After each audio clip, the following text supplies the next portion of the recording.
So first, let's define technical debt.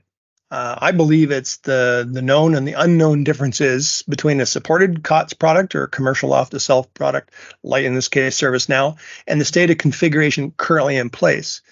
In almost every case I've seen, most technical debt falls into the unknown, which is the biggest blocker for a predictable transformation journey. If the technical debt is known, it can be carried forward or it could be backed out in order to take advantage of new features or capabilities of the COTS product through upgrades.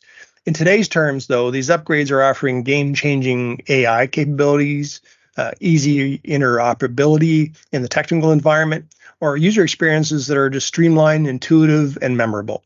I've seen organizations with so much technical debt accumulated over the years that they are almost paralyzed, and they either have to perform painful upgrades, which are very lengthy, or they can go on unsupported versions until they plan to build a way out. So I believe it is one of the biggest blockers around the unknown technical debt.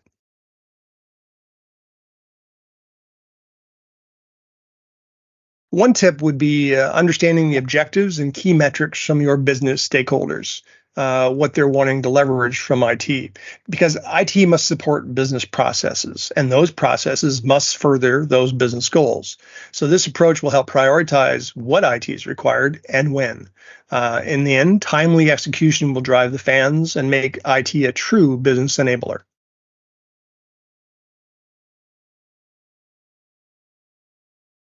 A key indicator would be around the fact that business stakeholders will know what's required from IT to support their objectives. Typically, key indicators are efficiency driven, and they'll be measured as either an increase or a reduction in any measure.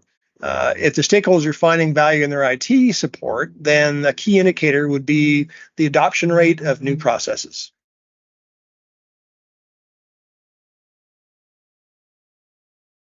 A common challenge would be expecting perfection or achieving their entire goal in one go. It's not feasible or realistic. Aligning with the 80-20 rule would help businesses move from meeting or missing their goals into actually achieving those. Transformation is a journey of evolution, and each step brings them closer to their envisioned end state. Things change along the way. So build a program that is a collection of multiple phased wins.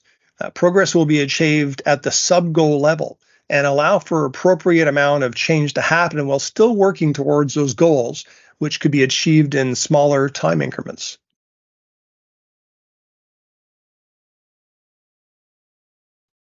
There are so many features in Vancouver, but if I had to pick one, I would suggest it's process mining, or it used to be called process optimization. And it's a way to leverage performance analytics, machine learning to identify candidates for optimization, and in many cases, automation.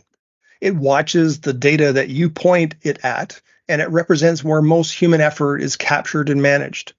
By looking at the information over time in aggregate, it can spot trends that it highlights for review, and in many cases identifies proposed changes that you can accept and have take effect from that point forward.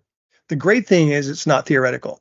It has a baseline measurement before the new process is adopted, and will measure the performance improvement using real workflow that your business operates on.